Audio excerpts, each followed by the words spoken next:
Добро вечер, јас сум Васко Кефтов, ова емисијата во центар на Канал 5 телевизија. Вечера, почитувани гледачи, вие сте на вистинското место, бидејќи вие и јас имаме право да знаеме вистината. Тема на вечерашната емисија се најголемите контроверзи во текот на Втората светска војна на просторот на денешна Македонија.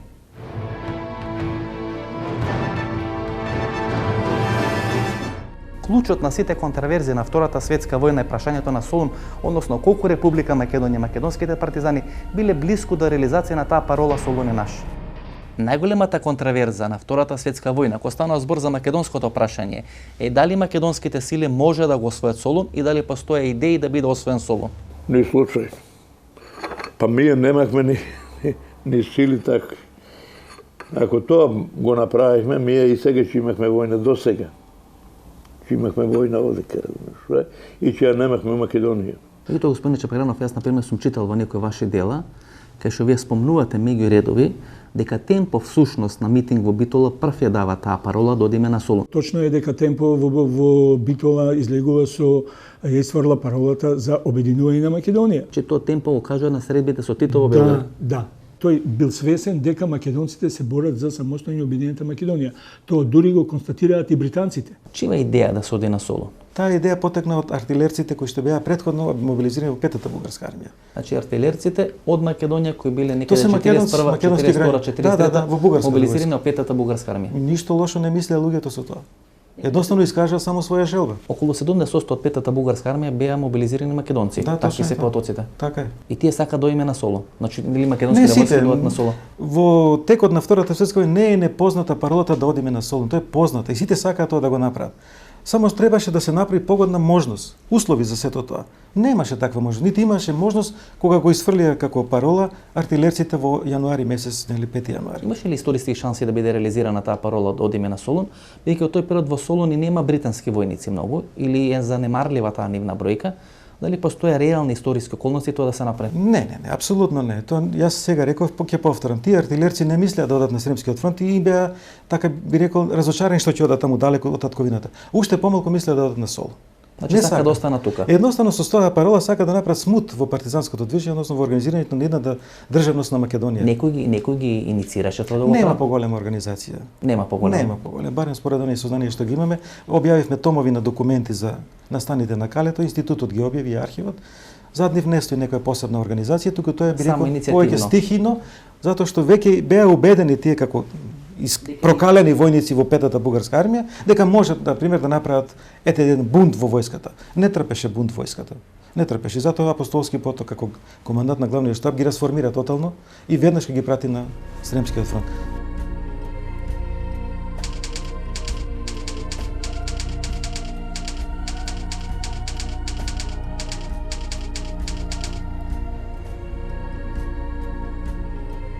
И тој дамин гамбит на Јосип Брз Тито. Сакаше да биде голем балкански лидер, точно, сакаше да стигне до Солун, меѓутоа на крај го жртвуваше Солун 2 пати поради британските интереси. Да. Зошто велам, тоа е висока политика. Тука се треба да им се честите на британците како знаат да водат политика. И како е спасија Грција. Да, кога ќе ги земете. И покрај тоа, морам да кажам дека при сите разговори кои што ги водат британците со Тито, британците многу се противат ако на разговорите присуствуваат Темпо и ДДР, затоа што тие двајцата биле единствени кои што се застапувале им се спротивставувале на британците во нивните планови за иднината на Македонија. Значи британците инсистираат на разговори со Тито да не се Темпо и ДДР. Да. Бидејќи се промакедонски ориентирани. Да. Секогаш кога доаѓале, тие секогаш реагирале. Интересно бидејќи Темпо беше во Македонија, Темпо ги знаеше желбите на македонците. А ДДР важеше за голем масон во тие структури, масоните секогаш беа наклонети кон Македонија. Може и тоа да е во прашање, меѓутоа се уште не сум дошол до такви документи за ДДР, меѓутоа документите го кажуваат тоа дека ДДР и Темпо секогаш биле тие кои што ја протежирале македонската линија.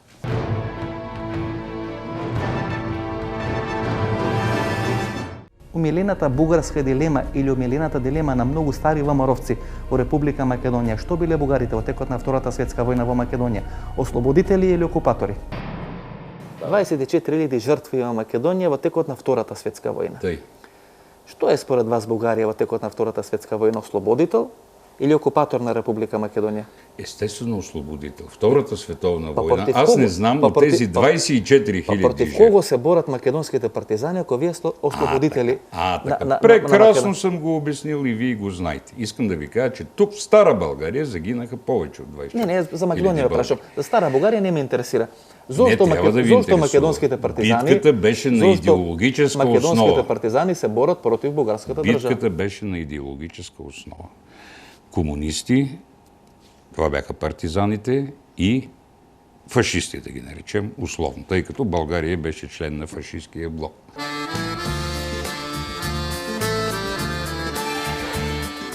Нема една силна битка до 43-та година помеѓу македонските партизани и бугарските окупатори. На крајот на криштата, и вие сами ги имате гледано тие снимки на огромен број македонци, пред се стари ВМРО-вци, кои биле во служба на бугарскиот окупатор и бегале на Крива Паланка после капитулацијата на Бугарија и на Германија. Добро, окей, неспорен факт. За неспорни факти, дека тоа е така. Значи, во текот на цела Втора светска војна, ВМРО не е вклучен во револуцијата во Македонија. Бидејќи смета дека е остварен вековиот сон за формирање на бугарска држава на македонска територија. Тоа е факт. Ама мораме да докажеме. Никој не бега од тоа. Никој не бега, затоа што Стуцкисак, Чкатров, Џуџелов, Стефанов, Китанчев и други кои што беа дел од тоа, меѓутоа треба да се има во предвид. Ама нивните внуци се уште активни во политиката или биле до пред година дена или пред две? Тоа е друго во Македонија. Тоа више не е грешка, тоа е грешка на нас. На политиката. На нас, на македонците. Да, тоа што го кажувате е точно. Во текот на ослободителната борба единствената организирана сила која што застана зад реализирање на идејата за самостојна обединета Македонија се комунистите. Бугарските историчари и дел од нашите македонски историчари блиски на Бугарија велат дека во Македонија се случувала всушност граѓанска војна на идеолошка основа, партизани, комунисти и луѓе кои се блиски на Бугарија или односно фашисти, дека за тоа станува збор, не станува збор за борба против бугарската окупација. Не, мислам дека тоа е теза која што бугарите сакаат да наметнат. Граѓанска војна во Македонија апсолутно мислам дека немаше. На вистина бугарите формира контрачети, да речеме беа формирани контрачети во Кумановско, Скопско, Гевгелиско, Кочанско имаше контрачета, Тиквешијата апсолутно имаше контрачета. Со таа контрачета често пати партизанскиот одред, да речеме, од Тиквешијата се содруваше, но тоа беа платеници, тие беа на платен список на бугарската држава. Таква контрачета бугарите формира и од албанци во Качаничко-Прешевскиот регион, они формира контрачета исклучиво од албанци. Дури постојат и списоци кај што се гледаат имињата на тие луѓе кои се платени од бугарската држава. Постојат платени, тоа е платеничка војска.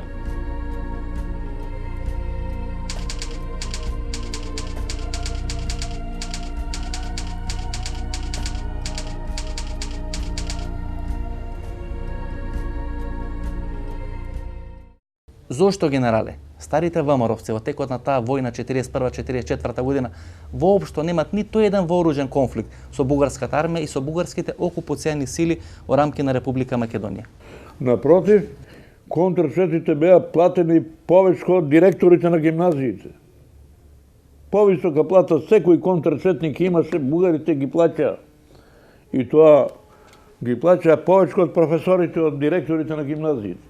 А тие контрачети беа со стари ВМРО-вци формирани од бугарската држава. Најголем командантите, војводите беа донесени од Бугарија. Емигранти што биле таму и така натаму и така натаму. Но меѓутоа македонскиот народ кој велите ги дочекувал бугарските војници како ослободители, го дочека Михајло Апостолски како ослободител. И дочека и партизаните како ослободители. Не плачеше за одењето на бугарската армија. Напротив, ги збркува таа страна на друга ДВБ. работа. Во документацијата на бугарските архиви за Михајло Апостолски убаво е кажано, тој е мајор на Југословенската армија и генерал-штабен офицер е тој.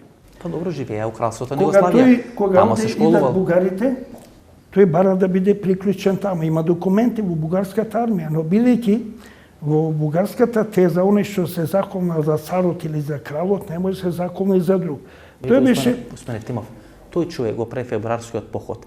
И тој човек успеа со февруарскиот поход да ги врзе сите жаришта на отпорот против бугарската окупација во Македонија во еден силен фронт. На крајот тој силен... Февруарскиот поход кај имаше борба. На крајот, господине Ефтимов, Тој силен фронт. Ама произведува имаше фронт. 100.000 партизанска војска 44 година во Македонија. Ама Размажана таа војска, Македонија е дел од антифашистичките сили и е членка де юре или де факто на Обединетите нации. Кај беше таа војска каде водуваше? 24.000 луѓе се загинати во Македонија. Ако тие не се 24, 24.000. кај ги најдо тие. Па ги има 24, ама и 2000 да се загинати се битки Прво со бугарската Прво окупација. нешто во таа цифра се ставени сите овие што ги убија за времето од 44-45 година масовни убиства што извршија во Македонија самите комунисти. Србо-комунисти. Еве и 200 да се утепани. Утепани се во битки со бугарска окупација. Вие сакате да кажете дека битките помеѓу партизаните и бугарите е граѓанска војна помеѓу фашисти и партизани. Кај била таа борба? Била на секоја Македонија. Кај била борба? Мирчаце, Страшо Пинџур, Тие сами ги убиени да памтите, јас вас одговорност дозмам. Затоа што тие им пречеа на сите идеолози што беа. Како Кузман Јосифовски, Питу што беа, луѓе квалитетни, им пречеа тие. Подосна истото се случи со сите личности. Ако комунистите ги обвинувате дека фалсификуваат историјата, сега се прави едно ново рефалсификување на историјата токму од страните кои беа на погрешната историска страна во текот на Втората светска војна. И денес сите тие кои направија македонска држава не чинат. Не чини Блаже Коневски, не чини Лазо Колишевски, не чини Михаил Апостолски, значи не чини никој што направиле Мануја, возобновиле црквата и така натаму, а чинат овие што се прокламираат. Тоа не се мои зборови, тоа ги велите. Прво нешто формирањето на така наречената комунистичка партија на Македонија што не е основано на 19 март во Тетово, не е основана, затоа што тој така наречен секретар нивни беше во плевенскиот затвор. Тој е Лазар Колишевски. Човек кој што во документите од него подпишани како бугарин се декларира и бара од царот да не биде убиен.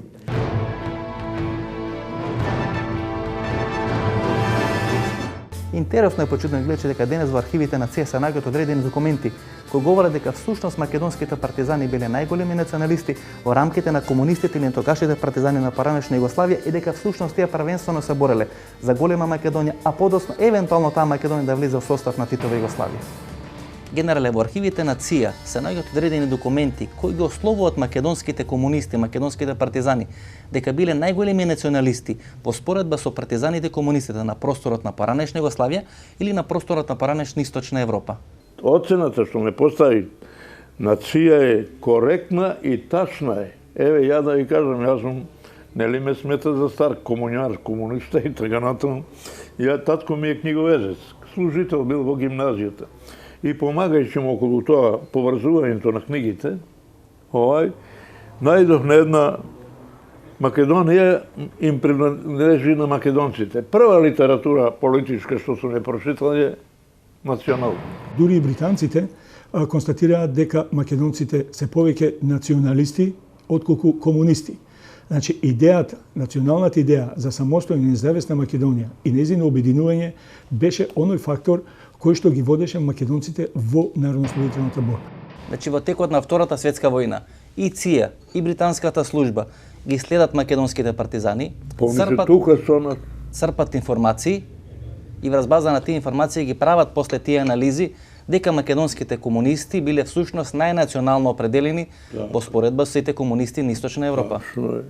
Тачно е. Тоа беа, ја памтам некои од тие офицери што беа, тие успоставија со нас односи на ниво на бригада, на ниво на главен штаб, на главниот штаб на Нови Пом на Македонија, и тоа беа ванредно школовани, интелигентни луѓе, они си има свој, беа верификовани, си има свој легалитет, кај нас не беа обична бизарна агентура, да речеме шпионажа и така натаму. Они на Асном седеа во првите клупи во салата кога е промовирана обнародена македонската држава.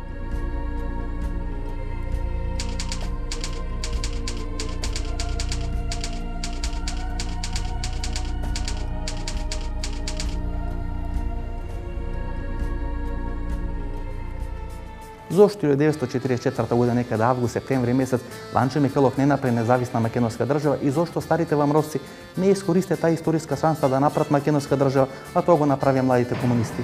Господине Димитриевски, зошто Ванчо Михайлов доаѓа во Македонија 1944 година и не формира независна македонска држава по принципот на Анте Павлевич во Хрватска? Колку што јас сум ги истражувал германските документи кои што ги објави во посебен зборник, тој доби мандат од германците да 44 година, кога веќе се надзираше капитулацијата на Бугарија, да формира независна држава Македонија само во случај доколку Бугарија пристапи кон силите на антифашистската коалиција. Значи, ако Бугарија почне да речеме да кокетира со антифашистската коалиција, Ванчо Михајлов да биде да формира независна држава Македонија, која што ќе биде пандан на желбите на бугарите. Меѓутоа, за да го испита доволно теренот, тие го испратија во Софија за да се консултира со тогашните бугарски власти. Тоа е веќе крајот на август и почетокот на септември. Се уште Бугарија не е капитулирана. Таа капитулираше. Значи, еден месец пред капитулацијата на Не, Бугарија. 10 дена пред капитулација. Не е месечно, но 9 септември веќе Бугарија капитулира. Тоа е 10 дена пред капитулација. И тој дојде со авион специјално од Загреб, од кај Анте Павелич, се консултираше во Софија, со црна лимузина дојде во Скопје, веќе му беше јасно дека не сме да формира независна држава Македонија, затоа што ќе се замери со Бугарија. Доколку ја формира, значи таа ќе биде директна конфронтација со Бугарија. А ако не ја формира, ќе биде проблем со германците, веќе тие му дадоа мандат. И тој најде соломонско решение дека нема услови да формира независна држава Македонија. Дојде во Скопје. Од Софија во Скопје, нели? Се консултираше со видните. Тоа беше проформа веќе. Тоа е проформа, он веќе имаше решение. Со Чкатров, со Джезелов. Да. Има разговор со Скопје. Се е во ред тоа, но неговата идеја беше да не формира веќе. Работата беше во тоа што он од Бугарија дојде со веќе изградени кристални ставови дека не сме да ја формира независна држава Македонија, затоа што ќе се замери со властите во Бугарија. Професоре, во кои граници требаше да биде таа евентуална независна македонска држава? Постојано во македонската историографија се манипулира со тоа дека тоа ќе биде голема Македонија, етничка Македонија и така натаму. Не.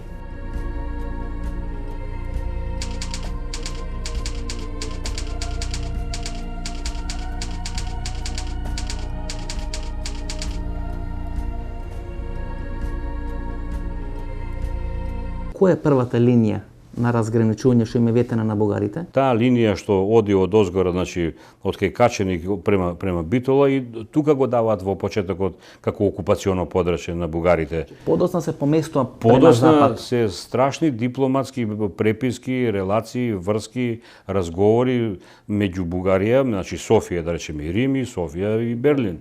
И таа линија на крајот стигнува некаде Грубчин подмоље или во Охрид. Со страшни разговори, повторно кажувам, директно со министерот за надворешни работи на Италија и го добиваат и бугарите и Охрид. Па дури Ванчо Михајлов доаѓа 44 година тука, се среќа со Джузелов, се среќа со Чкатров. Точно, да. И тие му кажуваат, нели кога има таа идеја да се формира една независна македонска држава по примерот на независна хрватска држава на Анте Павелич, и тие му кажуваат дека бугарштината е веќе готова во Македонија. Готова е тука апсолутно. Ванчо Михајлов беше свесен дека он нема никаква подлога, тој дојде, види и едноставно си замина од тука, немаше речиси никаква подкрепа во Македонија. На враќање кон Загреб, кај што живееше во текот на Втората светска војна, во непосредна близина на Белград, брз Ванчо Михајлов е извршен неуспешен атентат.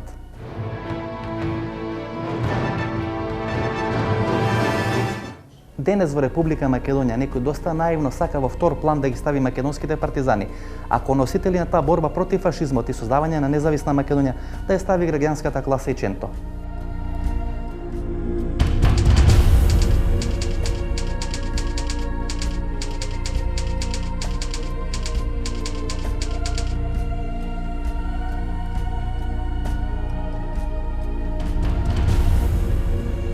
Денес историчарите блиски на ВМРО сакаат да ја пласират историската парабола дека всушност Лазо Кулишевски и македонските комунисти биле најголеми крвници на македонскиот народ, а дека Ченто и останатите пробугарски и проваморовски структури всушност биле најголеми бранители на македонските интереси и тие создале македонската држава. Лазо Кулишевски си бил српски воспитаник. Цел живо живеел во Србија, кога дошол во Македонија, бугарско-српски јазик зборувал. Во чие време е формирана Македонската православна црква? Во чие време Македонија станува држава во рамки на тогашната Југословенска федерација? Во чие време македонскиот народ е првпат спомнат во уставот на Народна република Македонија? Во чие време се формира Македонската академија на науките и уметностите? Ги исплюкавте луѓето дека се србомани, а во нивно време се направи све што и денес е македонски. Воопшто не ме сваќате, погрешно сте ме сватиле. Значи немојте да ми припишувате нешто кое воопшто не го мислам. 41-44 година го сметам најважниот период од македонската историја. И многу сум противник на оние тезите кои кажуваат Тито, Србија или не знам кој нас ни дала слобода. Не. Македонците 41-44 застана и против бугарите, и против балистите, и против германците, и не знам кој, за своја македонска држава, под која подразбира обединување на Македонија, 90% од тие борци, и социјална правда. Значи, тоа беа двете елементи. Сакав само да ви кажам дека во време на тој србоман Лазо Колишевски ги добивме сите елементи на државност кои денес ја уживаме. Тука некој на мала врата сака да каже дека Втората светска војна во Македонија е крената од граѓанската класа, а дека партизаните немале никаква улога и никакво влијание врз Втората светска војна. Види, господине Ефров, кој што сака нека каже. Фактот дека комунистичката партија на Македонија ја изведе и македонските комунисти застана во борбата против фашизмот и вклучија голем број антифашисти е фактот кој што никој не може да го оспорува. Кој што, ако некој тоа се обиде да го направи, читам ја во весници дека некој настојува, а ти јасно да го деградира, ти одона. Меѓутоа, тоа се или луѓе кои што не знаат што навистина се случило, или луѓе кои што не мислат добро на Македонија. Македонија во текот на Втората светска војна се стави на страната на антифашистичките сили. Со тоа ставање го реализира оно што денеска ние го живееме. Значи, успеа да излезе како победник од таа војна и Македонија поради тоа е и дел од креирањето на Обединетите нации.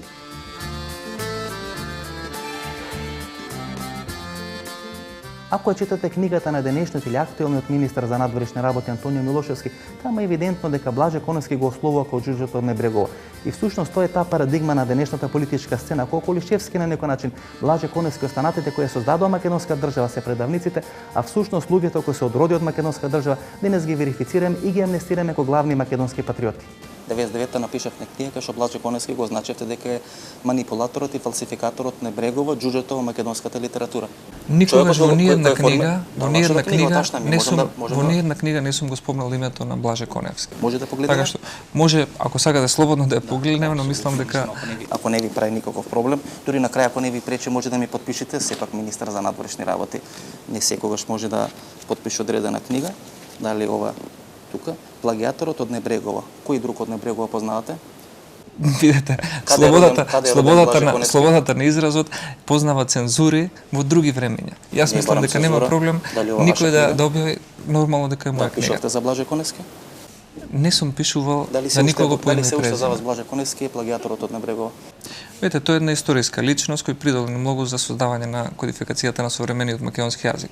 Дали е плагиатор или не, ќе кажат луѓе кои знаат повеќе за него и кои се разбираат повеќе од филологија. Дали ви е прифатлива тезата дека е Ченто фронтмен на Втората светска војна и на ослободувањето на Македонија после таа Втора светска војна? Човекот некаде 43-44 години во партизани и кога денес ги слушаме дел од македонските политичари, испаѓа дека Ченто е олицетворење и персонификација на Втората светска војна во Македонија. Што впрочем и се гледа со споменикот кој му го направи од центарот на Скопје, а не на Михајло Апостолски, например.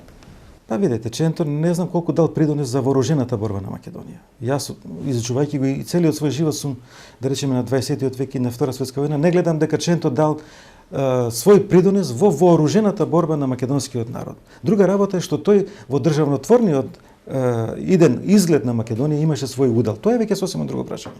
Но во вооружената борба не гледам дека направил некоја воена операција, или пак воен поход, или командувал со некоја дивизија или корпус, или пак партиципирал во обезбедување на оружје на војската и слично и слично. Не, Ченто немаше таква улога. Према тоа, ние сме навикнати да одиме во крајности. Црното за нас е црно, белото е бело, а никаде не го гледаме во средина сивото. Во чие име пред крајот на Втората светска војна Ченто и Михајло Апостолски преговарат со Чкатров и Ѓурѓелов и дали тоа на крајот всушност не запечатува нивната политичка кариера? Ченто без знаење на комунистичка партија на Македонија преговара со Чкатров и Ѓурѓелов да бидат вклучени, не, се извинувам, тоа е факт историски, да бидат вклучени. Па добро, можеме ли предначите да кажеме кои се Чкатров и Ѓурѓелов? Не е спорно, тоа можеме да кажеме. Били ли се работници на бугарските окупатори? Били ли основачи на МПО?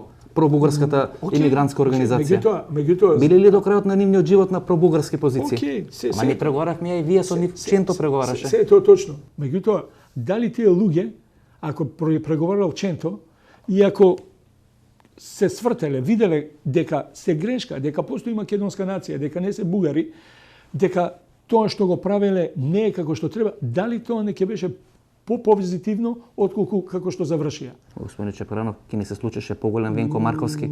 Ќе го вклучевме поради таа идеја да си има маска пред народот Венко Марковски и после човекот ќе оди и ќе лае во Софија дека не постои македонска нација. Добро, тоа се више предпоставки со кои што можеме да служиме. Меѓутоа, сепак зборуваме за луѓе кои што влегле во една борба. Значи, главен командант на единицата на Охрид е Михаил Апостолски. Сепак тој е македонски генерал кој што ја изведе војната до крај. Во чие име Ченто разговара со нив? Тој преговор е во името на националното помирување. Значи, да можеме што повеќе да се сочуваме како нација. Има овластување Ченто да разговара? Има овластување затоа што и Апостолски истото писмо го праќа повторно до Шкадр. Апостолски како началник на генералштабот. Значи, тие делувале координирано. Сега да каже професоре дека се постои платформа која не ја представува само Ченто, туку ја представува и Апостолски за национално помирување на Македонија после Втората светска војна. Се повикуваат и луѓето кои биле на страна на бугарскиот окупатор да бидат приклучени кон новите структури, се со цел да се обезбеди тоа национално помирување. Јас пак ќе повторам уште еднаш. Ченто не беше комунист. Ченто не беше ни ВМРО. Која платформа ја застапуваше Ченто? Тоа е граѓанска опција. А беше председател на собранието. Петата бугарска армија имаше мобилизирано 60-70% македонци. Првите артилериски бригади на Калета кои што демонстрира беа македонци.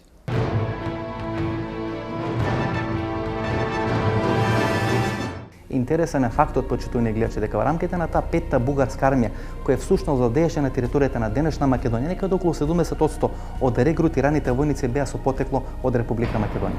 Подоцна тие македонски војници кои беа составен дел на таа петта бугарска армија, а кои со тек на времето премина на страната на македонските партизани, некаде 44-45 година беа најголеми заговорници да не се оди на Сремскиот фронт, а да се оди на Солун.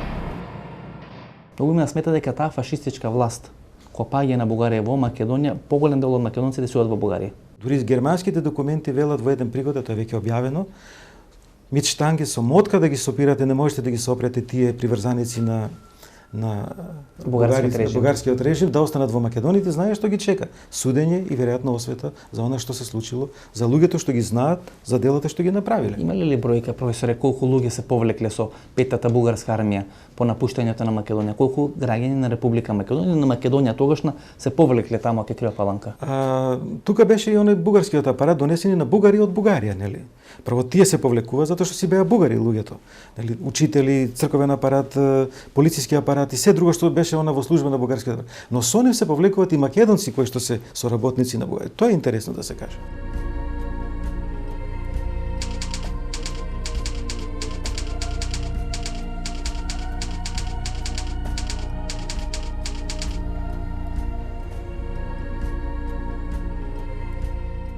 Значи, вие сметате, бидејќи се со цвеќе дочекани, тие се ослободетели? Сите се дочекани со цвеќе. Зошто се дочекани? Затоа што на територијата на Бугарија еден добар дел на населението потекнува од Македонија.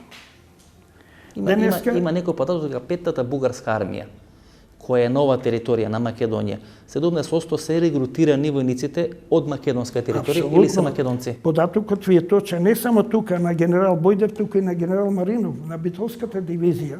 Македонија беше поделена на две области. Таа исклучиво беше составена некаде 70-75% од население, од бежанци од Егејска Македонија, од Вардарска Македонија, од делото од Голобардо и така натаму, луѓе кои што таму израстале или таму се воспитувале или бе регрутирани. Во еден дел, голем дел, дојдо како доброволци. Има интересен податок дека селото Пештани, Охридско, од текот на Втората светска војна го има сменето името во Бојдево по генералот Бојдев. Видите, имаме такви повеќе примери. Ѓорче Петров и Жостов.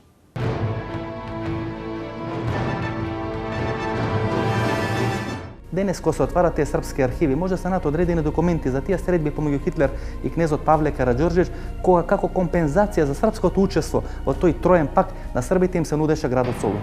Меѓутоа, на почетокот, некаде март 1941 година, докога се тие тајни разговори, или февруар 1941 година, тајни разговори помеѓу Хитлер и Павле Караџорџиевич, на кралската династија Караџорџиевич им е ветен Солун. Бугарската држава беше во една недоумица. Тие воопшто не беа среќни, затоа што Хитлер на србите, односно на кралството Југославија, и ја ветуваше Македонија и Солун.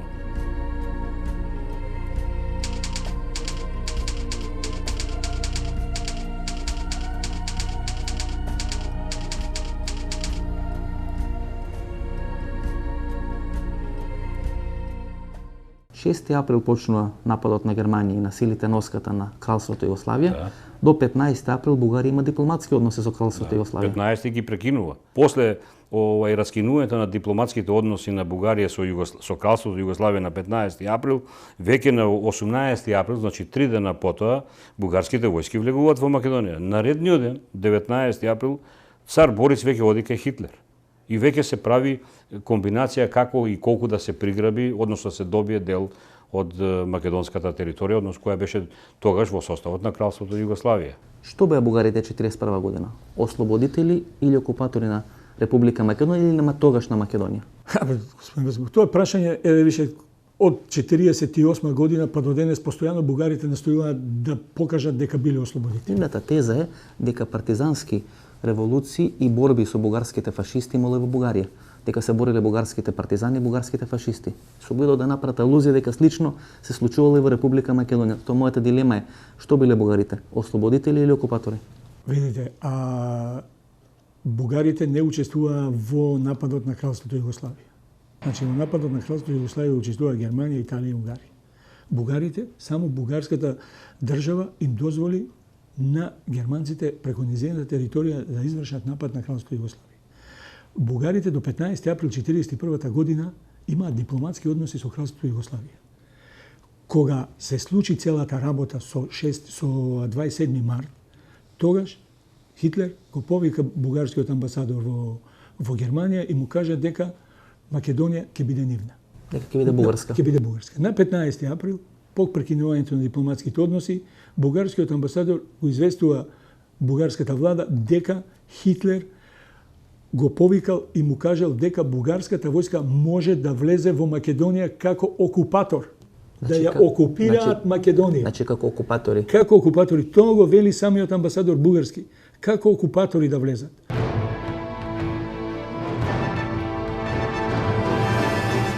Се таму некаде до крајот на 43 година постојат многу дилеми околу иднината на Република Македонија. Постојат 3 варијанти кои се ставени на маса. Првата Македонија да биде независна држава, втората да биде составен дел на Титова Југославија и третата или најмалку веројатната варијанта беше Македонија да направи некоја конфедерација со бугарската држава. Дали тоа значи дека македонските партизани и комунисти прво се бореле за една независна и обединета Македонија, а подоцна евентуално таа Македонија да влезе во состав на Титова Југославија? Па, знаете што направихме? Јас сум од Тиквешката зона. Ние прво границата сличихме бугарската граница од Мориево до Ума, таму до Джевџелија и се отворихме простор према Меглен. Према Егејска Македонија. Егејска Македонија, па јас сум бил до Костур. Јас сум бил во Кукос, сум седел 3 дена, чекам знамето на баталјонот Страшо Пинчев да се момите наши македонки да го извезат и така натаму. И да го донесам.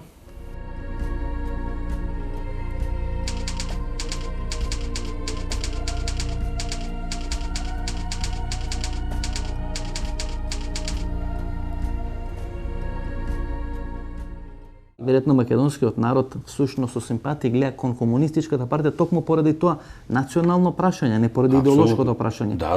Бидејќи македонците по некои британски архиви кои се присутни познати во Македонија, таму ги дефинират македонците дека се прво националисти во наводници, а подоцна дека се идеолошки комунисти. Значи македонските комунисти беа единствената материјална сила во Македонија која го донесе македонскиот народ да формира сопствена држава. Професоре, оправдани ли се тие сомневања на Тито околу желбите на македонците за една автономна и независна Македонија надвор од Југославија? Тито бил скептичен до крајот на неговиот живот околу тоа македонско прашање. Тито едино имаше страф од Коминтерната до 43 година и потоа и од Сталин. Зато се судри со него. А Сталин вечето манипулираше со на Балканска федерација.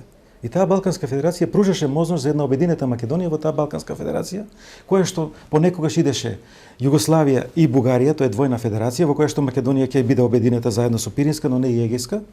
Или пак Балканска федерација, Балканско-Подунавска федерација, во која ќе влезат сите балканци, во која што Македонија ќе биде обединета со сите 3 дела. Интересно е, почитувани гледачи, дека Тито секогаш кокетира со тоа македонско прашање и е доста сигнификантно и сомнително дека всушност на второто заседание на АВНО во Јајце на 29 ноември 1943 година во македонска делегација поканува партизани и комунисти од 3 дела на Македонија, од Пиринска, Егејска и Вардарска Македонија. Тоа е идеја на Тито да има на Јајце присутни од сите делови на Македонија. Да. Да. И во тој момент, значи, се уште Сталин нема пресечено дека тоа треба да се случи така. Видите, како што вели Черчил на второто заседание на Авној, Тито му ударил нож во грб, затоа што Тито за одржувањето на второто заседание на Авној не известува никој. Ниту Сталин, ниту Черчил. Значи, тој го држи само на своја рака. Да. И окей, на тоа заседание Македонија е ставена како рамноправна членка на идната Југословенска федерација.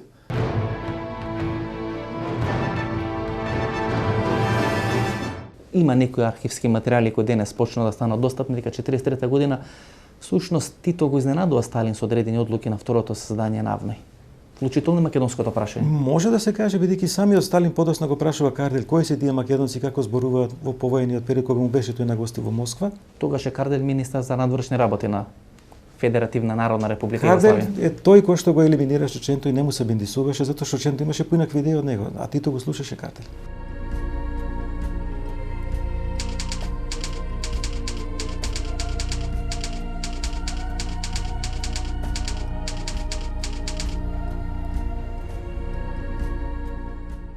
Неприсуството на македонската делегација во Јајца 43 година отвора дилеми дали таа 43 година се уште не беше донесена конечната одлука што ќе биде со Македонија.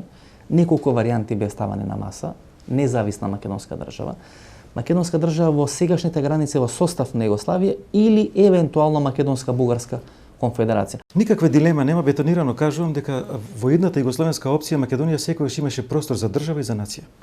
Тоа беше гарантирана работа и показ за тоа е дека иако не беа присутни на авнојските овие заседанија, тие добија статус на нација, добија статус на идна македонска држава во Југословенската федерација. Друга работа е што опциите беа и за обединета Македонија. Тука веќе се судира со југословенска опција и тогаш настана проблем меѓу Тито и Ченто. Ченто бараше обединување на Македонија и да биде тоа обединување поддржано од маршалот. Дури вела дека и Михајло Пастолски имал некои слични размислувања, можеби на пола пат помеѓу Ченто и помеѓу Тито. Михајло Пастолски се судри со Тито по однос на едната концепција на повојно уредување на југословенската армија. И тогаш Тито се залагаше за една југословенска армија во која што ќе се зборува само српски, нели? И ќе бидат мобилизирани војници од сите краеви на Југославија. А Пастолски се залагаше за посебни армии на републиките во кои што само ќе има едно обединето воздухопловство, морнарици и така натаму, а ќе се зборува посебно нели по армиите на македонски. Тоа беше тотална расчекор на идеи, тој тогаш настрада човекот. Интересно дека неговиот зет, значи Киро Глигоров, 40 години подоцна во рамки на таа платформа Изетбегович Глигоров за конфедерација го нуди токму тој воен модел на Апостолски. Веројатно затоа што му е зет. Да, бидејќи се нели родни. Веројатно знаел што мисли. Сестрата на Киро Глигоров беше сопруга на Михајло Апостолски. Има една интересна партизанска приказна. Тоа е фактот дека на Трајче Гогов, родениот брат на дедо Михел, прво му била понудена функцијата началник на генералштабот на македонската армија. Тој тоа го одбива подоцна после Втората светска војна емигрира во Египет, а таа функција по неговото одбивање добија Михајло Апостолски, кој подоцна на чело на македонските партизани марширува на Белкоин во Слободена Скопје. Има одредена информација или одредена партизанска приказна дека пред Михајло Апостолски да биде избран за началник на генералштабот на македонската војска и македонските партизани, Лазо Колишевски 41 година таа функција му ја нуди на Трајче Гогов, брат на архиепископот или на владиката дедо Михаил, и дека тој одбива и подоцна таа функција всушност добива Михајло Апостолски, односно човекот кој подоцна на чело на македонските партизани влегува во Ослободеното Скопје. Јас сум слушнал за тоа, веројатно не можам да ви посведочам како изворно во таа смисла, али сум и јас слушнал дека е повикан и овај Гогов. Ја не знам што му е Гогов на владиката, покојниот брат.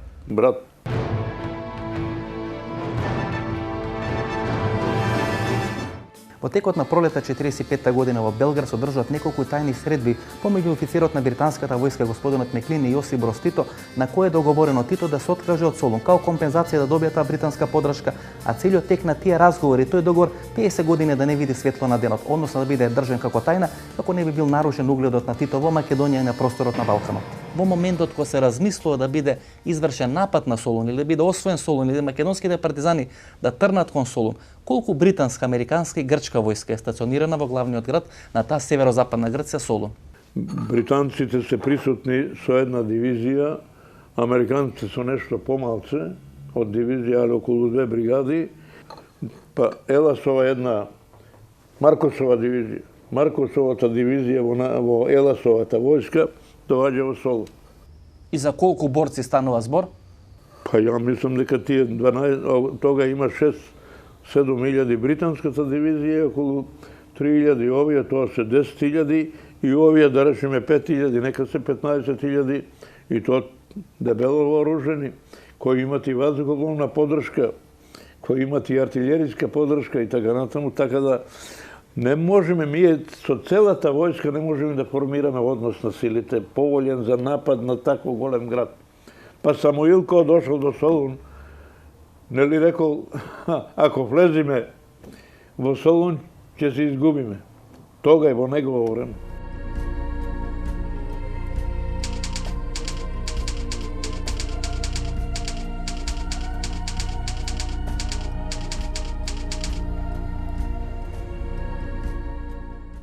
Значи во тој момент генерален не посад воопшто ни теоретски шанси да биде заземан Солун од страна на македонските партизани, кои бројат некаде околу 40.000 ефективна војска и некаде околу 100.000 заедно со таа војска која се наоѓа по самите села. Ни теоретски, ни практични, ни начини нема шанси да ги превладаме да ги превладаме силите кои го бранеа Солун.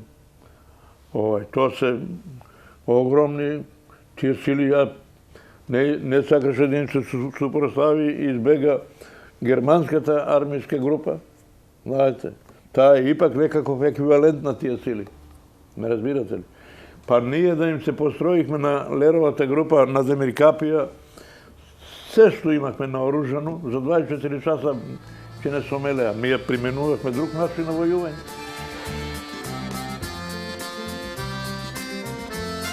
Господин Чепеланов, Тито има секоја желба да стигне до Солун. Тито не беше наивен политичар. Исто како што беше Сталин,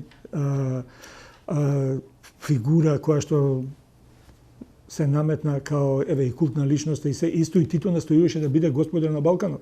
Затоа што народнослободителното движење на Југославија излезе као најсилно движење на Балканот.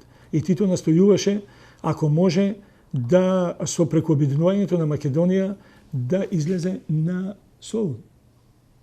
Тоа беше идејата на Сталин.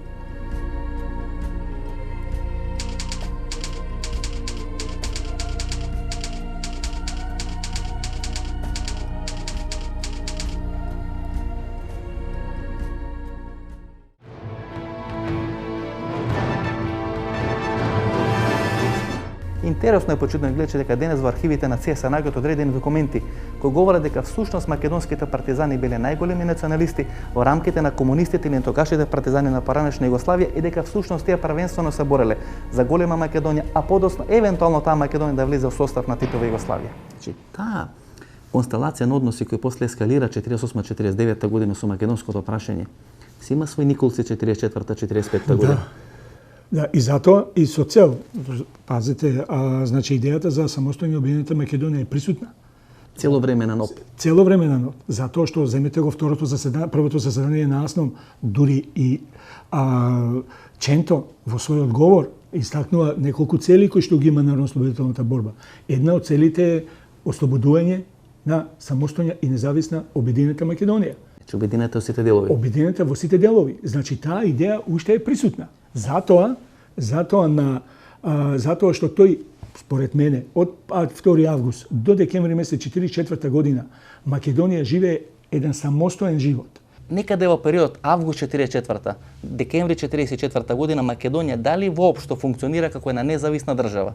Фактички е независна држава. Во тоа време комуницира таква и она е реално,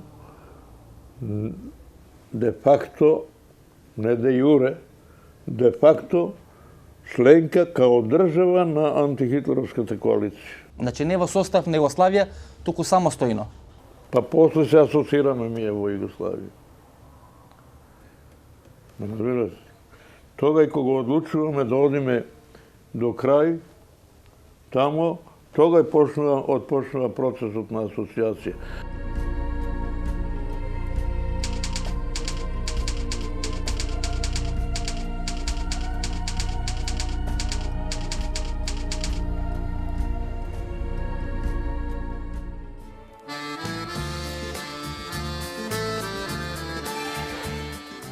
изгледа дека Тито постојано имал скепска и се плашел, условно речено, тоа бугарска линија во македонското комунистичко раководство?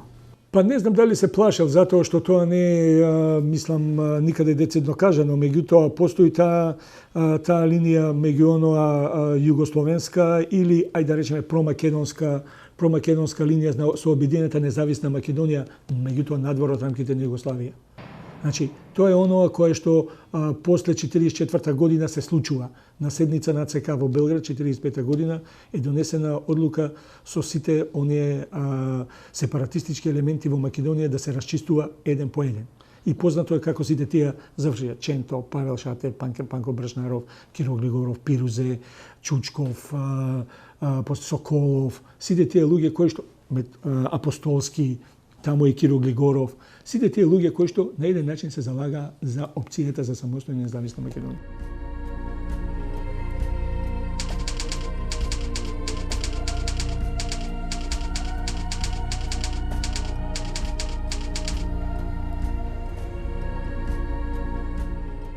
Останете со нас и по рекламите, опоследете финалето на нашето вечерашно досие контраверзите на Втората светска војна на територијата на денешна Македонија. Колку да делуваат наивно тие бугарски тези, сепак бугарските историчари се многу упорни да докажат дека во текот на Втората светска војна на територијата на денешна Македонија всушност се водела граѓанска или братска војна помеѓу македонските фашисти и македонските партизани или помеѓу старите ВМРО-вци и македонските комунисти. Зошто Ванчо Михајлов не направи независна македонска држава по примерот на НДХ? Ванчо Михајлов цело време остана кај својот побратим, кај доктор Анте Павелич. Во Загреб, во Хрватска. Во Загреб, во Хрватска, апсолутно. Мислите дека Ванчо Михајлов не сакаше да остане во Хрватска, дека германците го натера? Ванчо Михајлов во никој случај, барем според материјалните што се оставени досега, тој принудно остана таму. Инаку, ако германците му дозволија, ние ќе имаме една побогата историја, како што беше независна држава Хрватска, ќе имаме независна држава Македонија, макар 3 дена да траеше историјата е таква, 3 дена. Господин Ефтимов, меѓутоа ниту еден стар ВМРО-вец не се побуни против бугарската окупација на Македонија 41-44. Ниту еден стар ВМРО-вец. Гледате, Значи Чкатров, Џузелов на некој начин беа власт во Република Македонија, односно денешна Република Македонија. Ниту еден од старите ВМРО-вци не се побуни да направи независна македонска држава. Зошто? Прво не може. Ако старите ВМРО-вци се бореле за Обединета Македонија, бугарите зашто не ги направи независна пречека Македонија? како свој дел и смета дека сите права што може да ги добијат, ќе ги добијат. Значи смета бугарите како ослободување на Македонија. Тоа сака да кажете. Така ги пречека тие.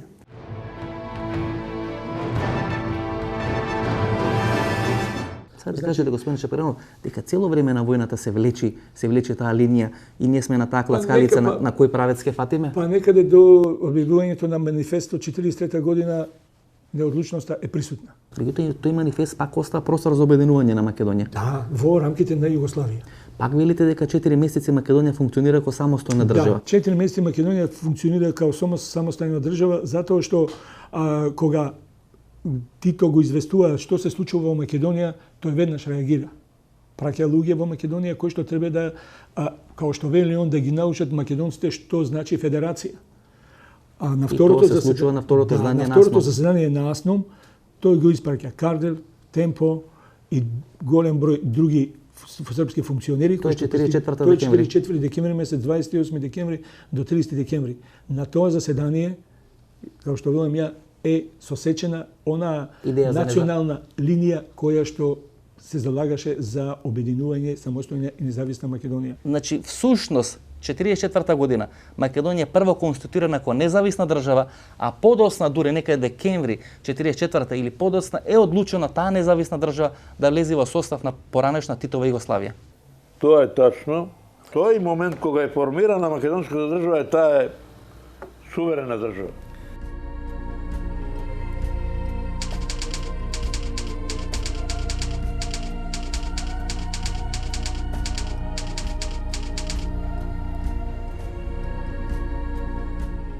Ова беше емисијата во Центара, сум Васко Ефтов, почитувани гледачи. Вие вечера можете да проследите нашето телевизиско досие на тема контраверзите на Втората светска војна на територијата на денешна Македонија. Ние се гледаме идниот петок во исто тоа време. Пријатно вечер Македонија, каде и да си.